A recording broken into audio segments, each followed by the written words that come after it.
Good morning, everyone. Thank you so much for joining us and happy Monday morning. I'm making sure everyone gets in all right and connected to audio. I see a couple of folks connecting still.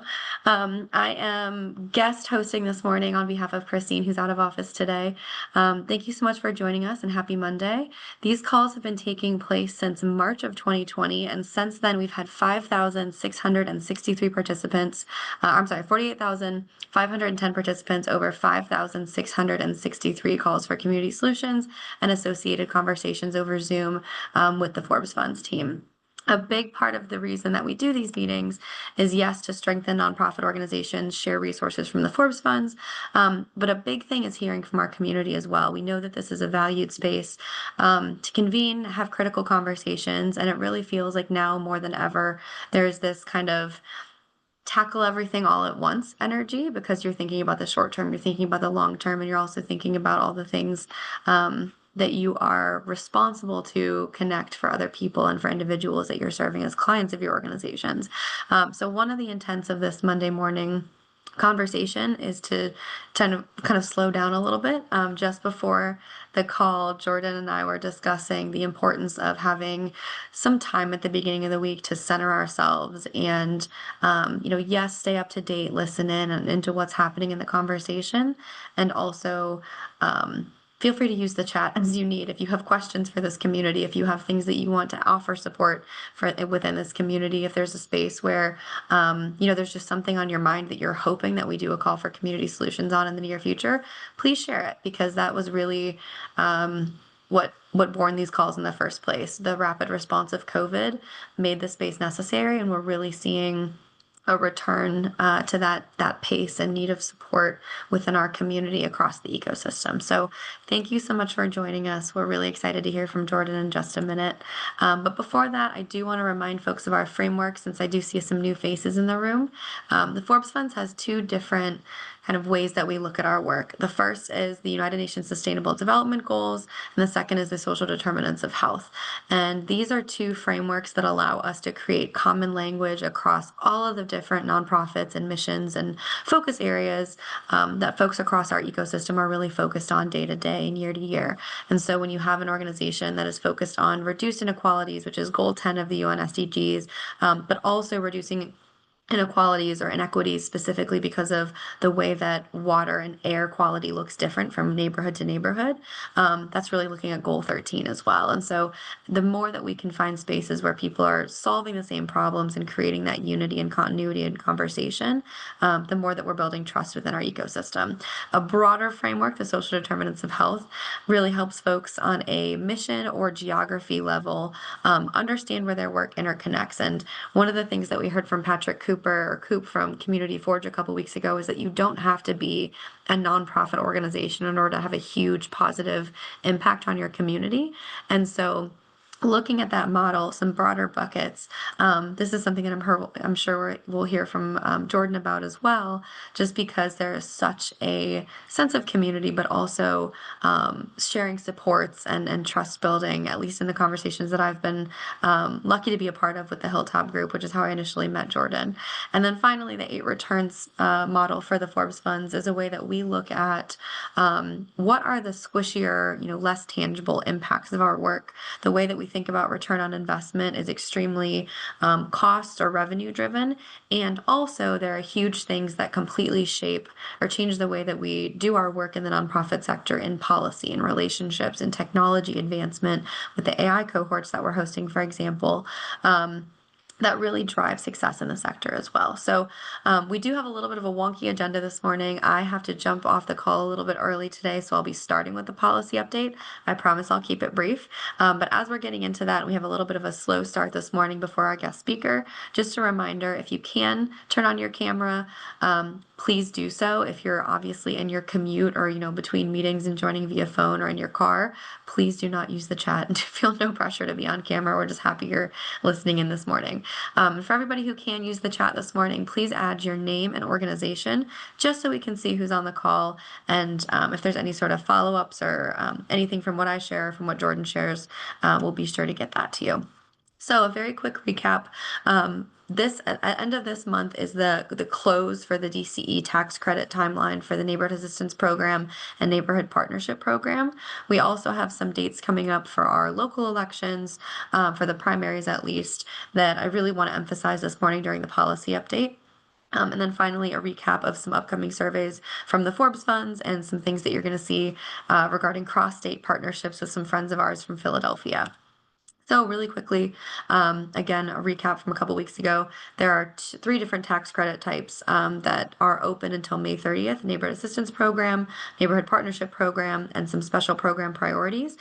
We also had the Charitable Food Program, which the local applicant for that tax credit is the Greater Pittsburgh Community Food Bank, and Mickey Howald gave a really great presentation to our policy update a couple weeks ago, just about how they've been able to leverage the charitable food program not only as a tax credit, but also to drive awareness of food insecurity challenges and issues. And so just really wanting to set the framework of these tax credits with that, because tax credits don't necessarily have to be a point in time opportunity for your organization. It can be something that you build into a broader communication and development strategy for your organization. So just some high level information. The Neighborhood Assistance Program is a 65% tax credit rate for funders and is over a 1-year project timeline. The Special Program Priorities tax credit is a 90% tax credit for funders over a 1-year project timeline. Charitable Food Program is 65% 1-year project timeline.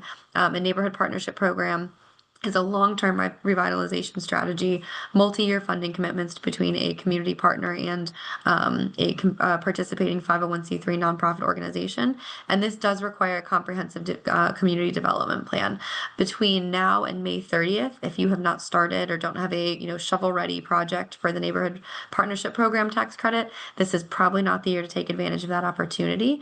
However, this is something that we really do want to bring more awareness to for nonprofits year to year and more broadly, because over the last few years, the overall tax credit allocation as of 2024 is $72 million statewide. And so this was a bucket that initially started $18 million, I want to say 10 years ago, and has since doubled not once, but twice to grow to $72 million. And that is happening because of nonprofit advocacy. And so these tax credit programs are opportunities that require nonprofit participation and a private company participation in order to grow that partnership, are really critical to creating additional revenue streams for our nonprofit ecosystem.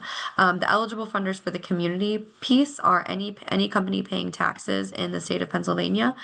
So often we think of banks, hospital systems, healthcare companies, manufacturers, but also small businesses, utility companies. Think of who's on your board and might have a business that would be a really great not only partnership given the mission, but also they have somebody on your board that's already dedicated to supporting the work that you're doing. And this does not require pre-approval for that company like the EITC program. Major funders like UPMC Health Plan and a lot of major banks throughout our region set early internal deadlines. These are not the types of partners that should be considered, for a newer project between now and again May 30th. But fall is the ideal time for things like the Neighborhood Partnership Program and some of those longer cycle partnerships or next year funding opportunities that should be looked at. There might still be an opportunity to do something like the Neighborhood Assistance Program or a special project between now and May 30th this year, with the right project and with the right partner. Some example projects to emulate or build off of successes include small-scale brick and mortar fixes, equipment purchases, and pilot programs to generate data for future foundation funding. Again, these are really successful programs, not as one-offs, but as a part of a broader strategy to bring in revenue to your organization.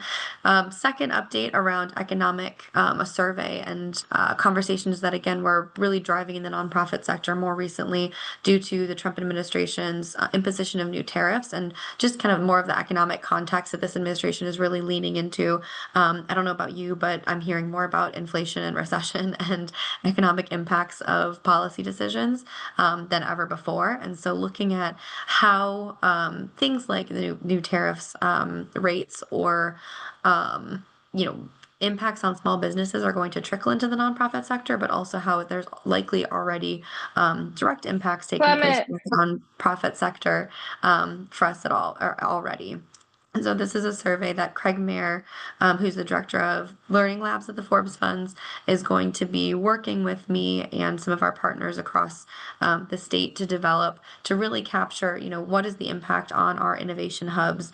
What is the impact on our nonprofit workforce development, economic development for the region, where we know that a lot of nonprofit organizations provide early job training opportunities or career exploration opportunities for a lot of folks in Southwest PA.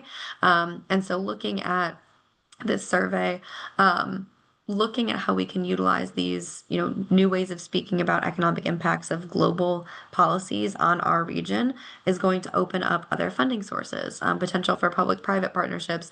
And if you're sensing a trend between, nonprofits and for-profit entities partnering from these conversations recently, this is really a way that we're looking at positioning the sector more strongly amidst all of these policy and administrative changes that are affecting the way that we do our work under this current administration.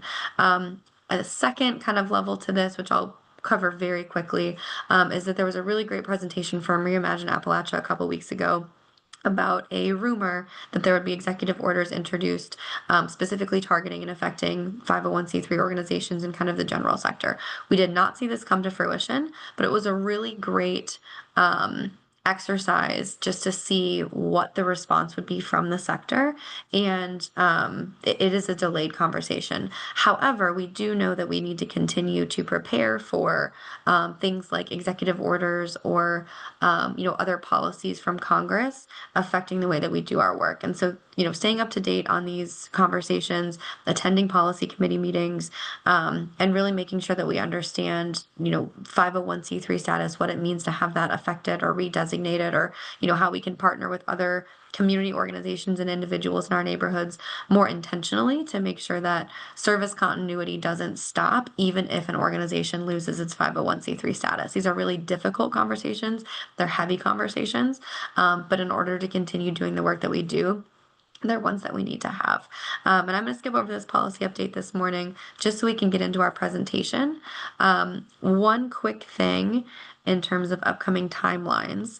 We have our primary elections coming up later this month, and I want to make sure that everyone has these dates on their calendar. If not, grab a pen and paper and write them down right now. So in May of 2025, polls will be open on the 20th from 7 a.m. to 8 p.m. The last day to register to vote is today, which is why we're talking about this today. If you are not registered to vote, if you need to check your voter registration status, Bree's going to put the link to this page in the chat. Click this link and make sure that you are walking through those steps in that process. The last day to request a mail-in or absentee ballot will be next Tuesday, May 13th. And you can learn more about primary elections and why they're extremely important at the link on this website as well. The other piece, just to kind of give a tool to talk about the executive orders and upcoming anticipated impacts on nonprofits. The National Council of Nonprofits has been on this issue for the last couple of months, and so really just kind of resharing that resource at the beginning of the week. So we're again staying on top of that issue. And let me reshare my screen for the PowerPoint. All right, Jordan, you are up in just a moment. So really quickly, Jordan is from Abiding Missions, and he's the executive director there, where he empowers the lives of Allentown and South Hilltop communities by providing families access to daily needs and enriching the lives of youth in that community. This is a really great update, one, because I think it's been about a little over a year that I personally have been working with Jordan through, TLC participation and Hannah's transformative leadership cohorts, but also through a series of presentations with our Hilltop Collaborative as well. So Jordan, thank you so much for joining us this morning, and I will turn it over to you to take away the presentation.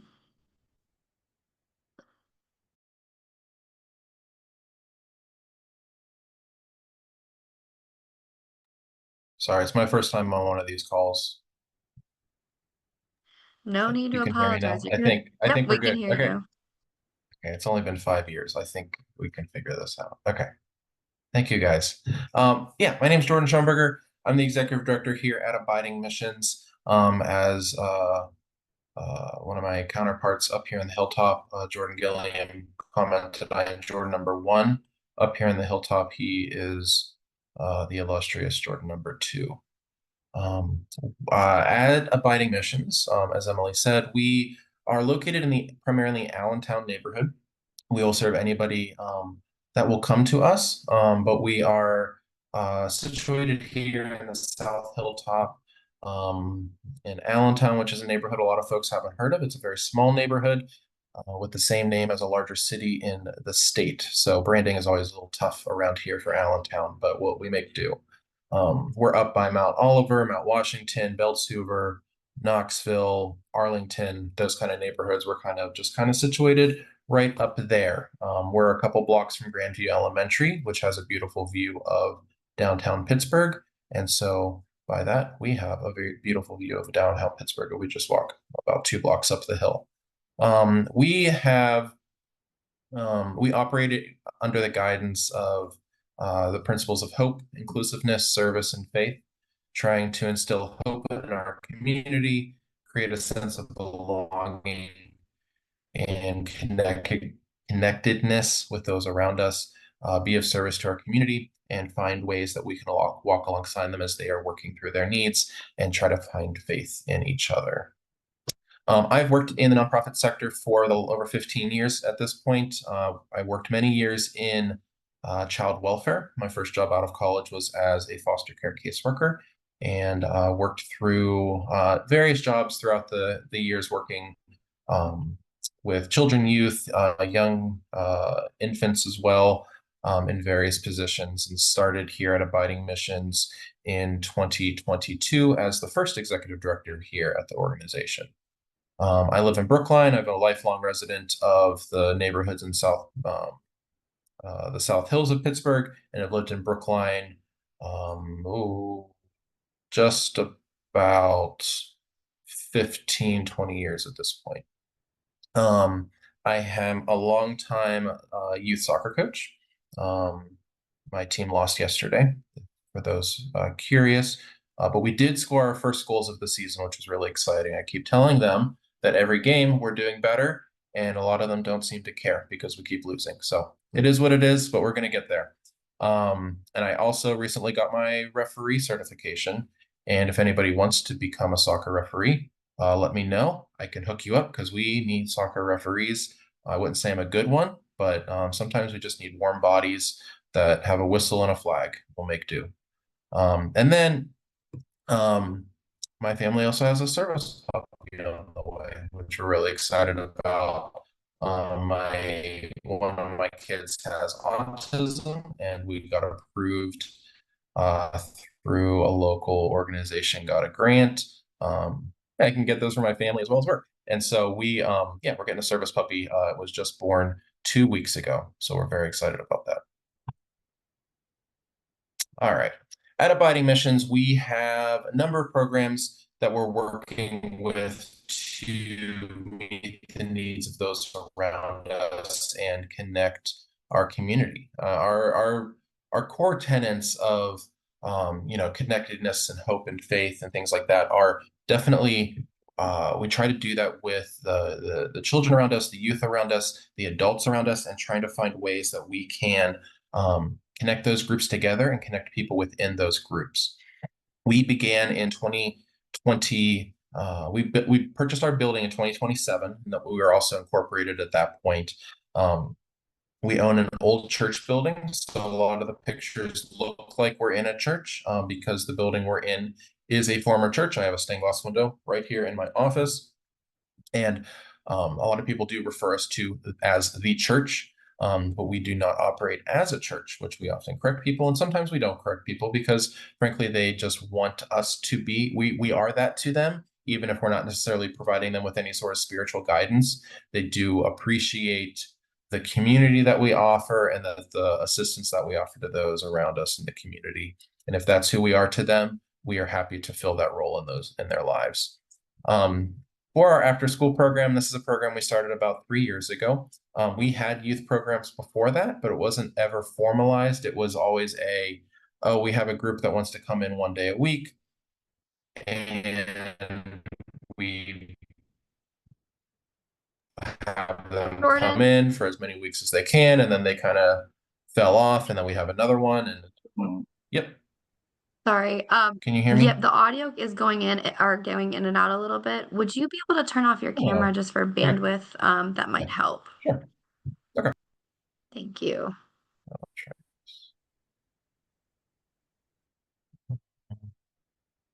There we go. All right. I did connect to the stronger Wi-Fi at my office, so hopefully that'll work. All right. I lost my train of thought. So we have this after school program. We go 4 days a week. We're working with primarily Grandview Elementary and then some magnet programs here. All of the kids that we're serving are from our community and those surrounding communities up here in the Hilltop. We usually have about 25 to 30 kids in our program at any given time. They are coming here to become young leaders in our community. We're teaching them a number of different things with partner programs coming in. We are affiliated with Pittsburgh Public out of school time, and we host social emotional learning groups. We host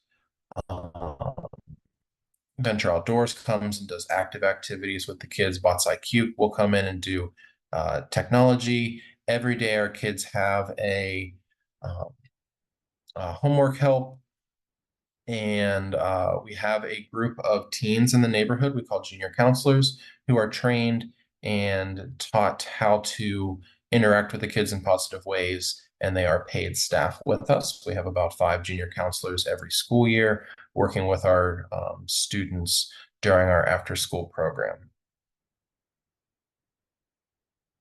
My audio better now? Much better. Yes. All right. Okay, great. All right. One of the core parts of our after school program is our commitment to the earth and agriculture. Our after school program actually came out of a relationship we had with 4-H and Penn State Extension. And so through that, we have a focus on teaching the kids about the world around them, the earth around them, and how that we can use the earth in positive ways. So part of the one of the partnerships we have there is with the Hilltop Urban Farm. We go there almost on a monthly basis to work in the youth farm, and they come to us about on a monthly basis to do some activities here on site. And a lot of the produce that the kids grow in that program come to our food programs that we can feed to the community as well, which I'll talk about in a little bit. We also, through 4-H, have a chicken coop that the kids help raise chickens here at the building. We have 4 chickens in our flock right now. We're adding a couple more because we just incubated and hatched eggs this spring. So we have 7 chicks in the building right now that I can hear. They're in the old church balcony. We have a couple kiddie pools set up with baby chicks, and the kids get to hang out and help take care of those on a daily basis. So a bunch of them will go to another neighborhood farm, a little chicken farmer in Swissvale, and we'll be keeping 2 of them for ourselves to add to our flock. One of the other programs for our youth that we've been using for the last couple of years is our Helpers series, and this is actually through our relationship with the city of Pittsburgh as a Stop the Violence partner. We are a 2-time grantee for through Stop the Violence. In the last 2 years, we've been doing a speaker series with local helpers in the community, bringing them in and teaching the kids about different ways that people help the community and different ways that they can potentially help the community. So we've had folks, local fire department, local police officers, paramedics, some other like non-obvious helpers. We had somebody from the Light of Life Free Store come and talk about how household goods, clothing, and furniture help people in need as well. We've had people from One Hood come with their street outreach teams. We've had people from mental health organizations come and talk about positive mental health with the kids, and just how are there helpers all around us, and how can we kind of look for those helpers, as Mr. Rogers says. Our older youth, as I mentioned before, we do hire older youth in our community to work with us as junior counselors, but we also have some other programs with them as well. We are in a recent neighborhood survey in Allentown stated that only 60% of the people living in Allentown, or at least the ones who took the survey, felt that their neighborhood was safe, which meant 40% did not feel safe living here in the neighborhood. We're proud to say that 100% of the youth that come to our programs do feel safe at Abiding Missions. So we are identified as a safe place in a community that is often seen as unsafe. And so our older youth are a major part in that. They help foster those relationships with the younger kids. They help foster positive relationships with each other. Sometimes they do get in trouble from time to time out in the neighborhood, but I think many times they're kids looking for things to do, looking for positive ways to be involved. And so we are working with a great group of older kids through those programs. This summer, we are finalizing our BOLT program, our becoming our leaders today program. We'll be working with them this summer for mentoring, social emotional learning, job skills program, SAT prep, and then there's another facet that I can't remember, and we'll move on from there. We'll also be doing a service trip this summer to Deep Creek, Maryland. We'll be working with the Lions Club down there and going on a camping trip and doing some service activities with them. This will be our third year going down there, which the kids are all really excited about. During the after-school program, our junior counselors are working with kids doing homework. We also work with them to do actually lead programs. Once or twice a month, they will plan a program and lead it with the kids. They've done things about recently, back in November, one of them wanted to do the true history of not Valentine's Day, of Thanksgiving, which was really important to them, which we were definitely on board with. They've recently done, they like to do baking and other kind of cooking programs as well. So we'll let them do those types of things. And then sometimes they will show up if they don't have school. They'll help work in our food pantry and our other programs. One of our youth helps out at Fresh Friday every month when he doesn't have school Friday afternoons. And yeah, so they're just great kind of showing our neighborhood that teens aren't always just getting in trouble, that they are able to give back to the community and be productive members. We are United Way partners for the last 2 years, and we're very proud of that partnership that we have with them. We want to use those funds to help folks that are experiencing emergencies and hardships. We provide rental assistance, utility assistance, and other types of emergency assistance. Recently, we've done a couple of funerals.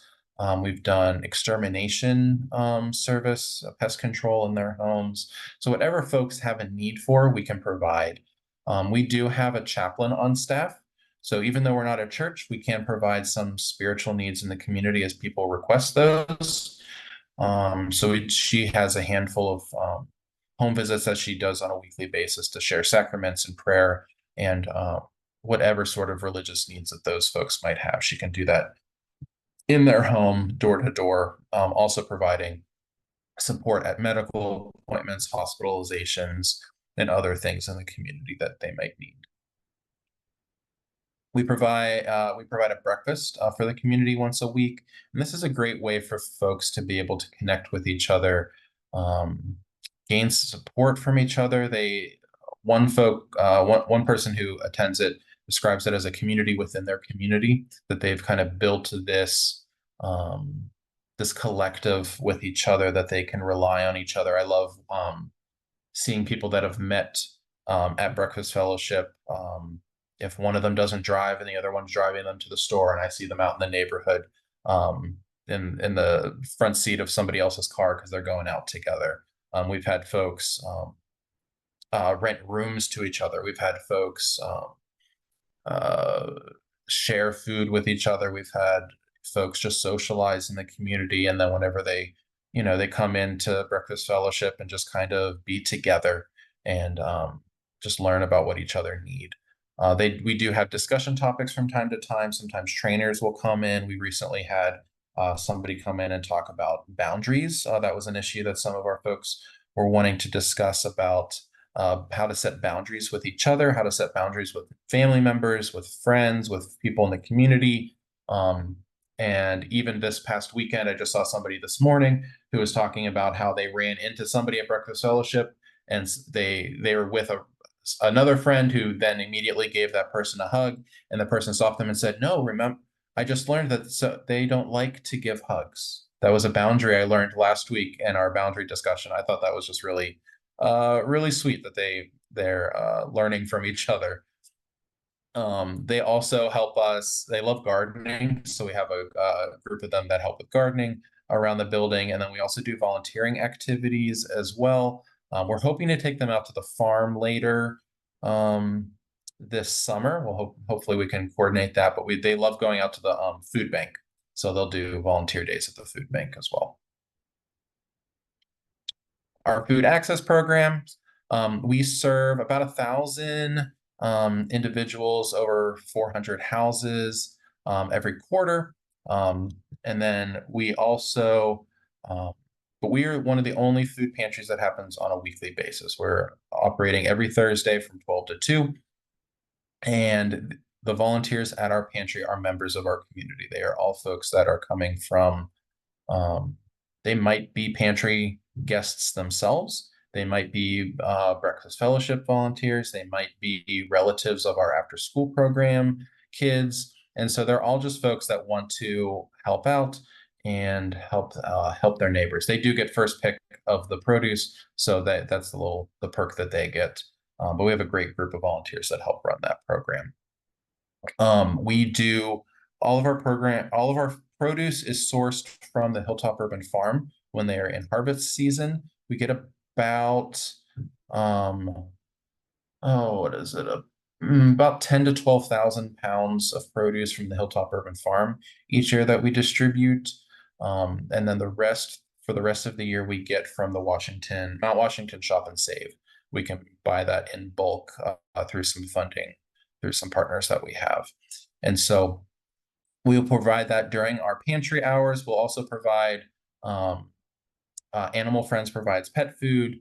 412 Food Rescue will provide some ready meals that we will kind of repackage and distribute, baked goods and bread that we get from 412 Food Rescue as well. And then whatever is left over from our pantry, we do have extended hours for our after school families, for those that are working. And then our after school kids will actually load up our trusty wagons, and we will take them out, and the kids will go door to door, passing out bags of fresh produce to our neighbors who might have a need. We do take produce out to those that we know in the neighborhood that might be shut in, older folks that can't leave their house, but then also folks that we just find throughout the neighborhood as we're wheeling the wagons around. Like I said, a lot of the produce is coming from the Hilltop Urban Farm, which is really great. And then our kids are actually growing a lot of that stuff in the youth farm. And so they love to kind of see the connection of, oh, I planted those seeds. We just planted seeds 2 weeks ago of a bunch of kind of string beans. And so those will be coming to us in a couple months, and then the kids they'll get those to them as well. 412 Food Rescue is a huge partner as well. We get prepared meals from them, and then some other baked goods and various things from grocery stores and bakeries as well. In the winter months, we provide a warming center. In our neighborhood, historically, there's been a number of folks who, Allentown is a neighborhood that has a lot of abandoned properties, a lot of abandoned houses, and there are folks that find their way into those properties. And we're not necessarily looking to get anybody in trouble. We want to help them the best we can. And so with that, we provide a winter warming center whenever the temperature is cold, below 28 degrees. In the winter months, we'll provide hot breakfast, hot lunch, hot coffee, place to lay down. We have laundry on site, so folks can do laundry if they want to. And we'll also work with them to try to get on housing lists. We'll work with them to try to charge their phones or find a new way to get a new cell phone. Anything that the folks might need, we'll be able to work with them. This past winter, we had individuals at our warming center every single day that we held a warming center this past winter. We also host a bunch of community events. A lot of those are holiday driven. We have a Christmas walk every December where we actually you can rent donkeys. That's a service that some people offer. So we will rent donkeys and go through the neighborhood and do Christmas caroling. Around Halloween time, we'll do our All Saints, Aints, and Souls event, which is a fall festival, which culminates in a trick-or-treating parade through the neighborhood. We usually get about 300 people that participate in that. We usually have some local high school marching bands attend the parade, and then the kids will follow the bands as we march through the neighborhood in their costumes and trick or treat through the business district. All right.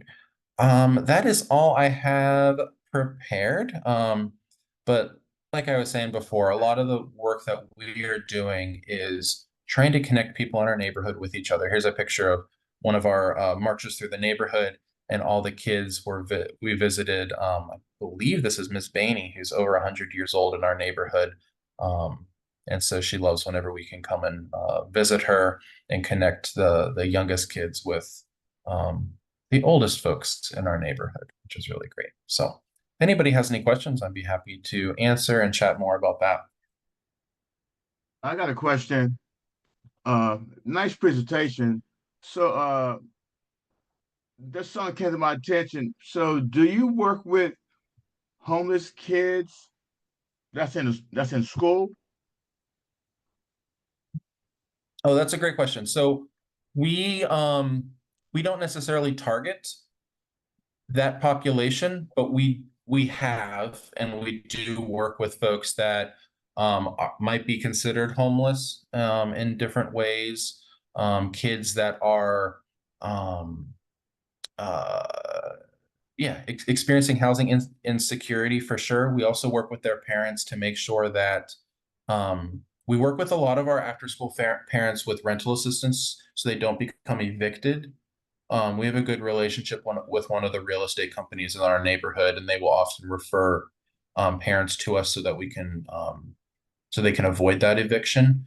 And then we have worked with parents and kids that have at risk for homelessness or becoming homeless. And our after school program is a great program for them because of the laws, the kids can stay in their current school even if they're in a shelter. And so our after school program allows them to stay until their parents can kind of get to them. So that's a great way for us to help the parents out in that way. Okay, my best concern was that in most of the school districts, there's a lot of homeless kids. They wear like the same clothes every day. And there's some regular students, they wear the same clothes every day. My point is, it'd be some way that those kids that you say you have a large facility, if you wash their clothes, maybe like during the end of the week, these kids will have clean clothes to wear to school. Yeah, for sure. We offer our laundry. It's just a washer and dryer, but we do offer that to folks in the neighborhood. One of our junior counselors recently, she's not homeless, but her family, their utilities were off. And so she actually did not go to school because she did not have clean clothes, and her siblings didn't go to school either that day. And so on a day that she wasn't at school, she brought her laundry and her siblings' laundry to our building and did laundry at the building so that they could have clean clothes. And then we found out and then offered the parents, some utility assistance and worked with them to try to make sure that that happens. Yeah. So I try to make sure that enough of our funding is flexible so that we can do flexible things with the funding, that it's not just I can only provide this thing, this thing, this thing, and if it doesn't fall within these three buckets, I can't help. I try to make sure that whenever we're requesting funding that we can be as flexible as possible with it. So yeah, I think that's totally right, John. All right, thank you. Yeah. Jordan, thanks so much for the presentation. I had a question for you. Yeah. It's really awesome to hear about all the different programming that you have going on, and it feels to me like Abiding Missions really acts as a community hub that is very central to so many people who live and work in Allentown. I'm curious, like, what is it about Allentown and or uh, Abiding Missions that has allowed for there to be such strong integration in the community and for the programming to touch so many lives? You know, a lot of I think of a lot of communities in Pennsylvania that would just be richly blessed by having something similar in their communities. And I'm curious. So I guess my question is two-part. Like, what is it about Allentown that allows this to work? And secondly, what advice would you give to a community organizer or somebody in a similar community who's looking to implement something similar? Mhm. Yeah, I think a couple things. I can't. First off, I have to give so much credit to our founder, Chaplain Christine Rotella, who founded and recently retired from our organization. And she instilled so many great qualities that our organization is built off of. One of which is just in our name of our organization, Abiding Missions, and that we are not necessarily here to provide service, but we are here to abide with the people in the community, that we are here to be here. I often joke with our staff that we're not necessarily here to work. We get paid to live here 40 hours a week. And so sometimes that means we get into arguments about parking chairs because we live here too. Because that's what we do here in Pittsburgh. We argue about parking chairs. Sometimes that is sitting on people's porches for a long time. You know, I only had a half hour to sit here, but you need me for another half hour, and I'm going to try to make that work. One of the things that we do that I think other places that I've worked I couldn't do is that we walk everywhere. That the places around us, we focus on trying to find places that are walkable. And if it is walkable, we will walk there. We do not drive. We have umbrellas that we'll take out in the rain.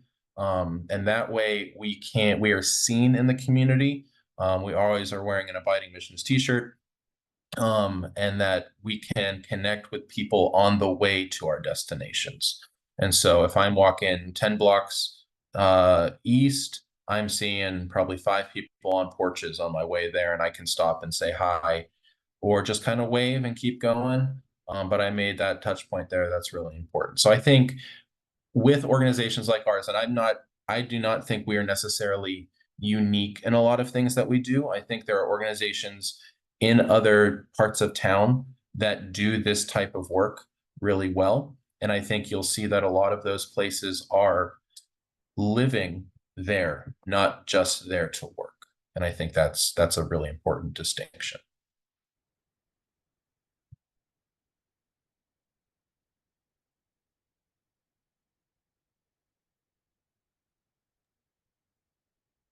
I'm gonna hop in because I know Emily has to jump really quickly. Just wanted to ask if there were any other questions. Feel free to come off mute or drop them in the chat. Can help kind of field those. In the interim, just wanted to thank Jordan so much for sharing all the vital, critical resources that the organization provides and serves the community. Just a quick question: if you were able to drop your contact information in the chat here, Yeah. and is there any sort of like newsletter or kind of like constant stream of updates folks could sign up for, just to kind of keep an eye out for everything that you guys do? For sure. I'll drop my contact in the chat. We have a mailing list that you can sign up for on our website, abidingmissions.org. And then our Facebook page is a great way to contact us as well. I'll put those links in the chat. Thank you so much. And like I said, I'll keep an eye out for any questions, but I do also see that Fred is on. I just want to see if you wanted to take any space up and provide any questions for Jordan or any follow-up from the presentation. The only thing I would say, thank you and good morning, all, is that we find ourselves at a very challenging time. And so the work that Jordan and his team and organization are engaged in is really around recentering around a humanity-centered approach. And so when we think about the question that John posed around homelessness and the other factors that inhibit transformation, I think it's important for us to start thinking about strategic collaborations and looking at KPIs, key performance indicators that people use to illustrate or demonstrate success.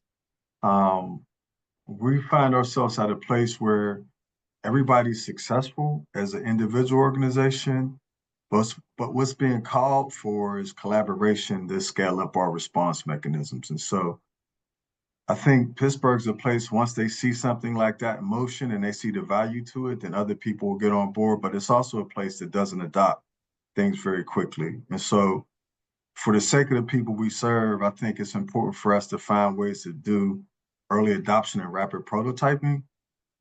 Sooner than later, we get a lot of calls with people in distress. And oftentimes when they call us, it's too late for our services to help, and they're really in dire straits.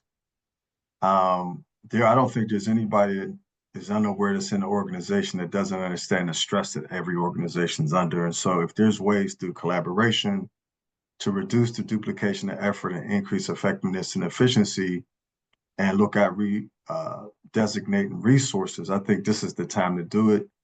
I will close by saying, I don't think anybody's coming to save us. The pandemic created a situation where the US government stepped in. I don't believe that's going to happen again. And as a result, it's a pull yourself up by your own bootstraps kind of philosophy, which is already relevant in the nonprofit sector as the competition around grants goes. So can we think about being different in this moment? What does that look like? Who's modeling it? And so Jordan, I think the piece that you just provided is really the grounding piece about how are we recentering ourselves around community and not as parachuting in, but being participatory and the change process. So thank you for that presentation. And people want to comment, please do. Thank you, Bree. Thanks so much, Fred. And again, like I said, if there are any other follow-up questions, Jordan, I'll be happy to kind of maybe connect offline via email about those. But we will put this recording up on our YouTube channel later this week for GPMP members. It will be up on the portal later today. But thank you so much again, Jordan, for the presentation and kind of again the really high-level overview of kind of tackling community issues at a larger scale and not just kind of one at a time. I just wanted to thank everyone on the call for joining us. I know it's been a really wonky couple of days for Pittsburgh weather, so appreciate everyone's time and attention this morning and hope everyone's staying safe. We will connect with everyone again next Monday. I believe, sorry, let me pull up our next speaker series. Sorry. Next week we have Dan Little from Involvement joining us. So stay tuned for that. And again, thank you so much for your time this morning, and we'll see everyone next week. Thank you so much.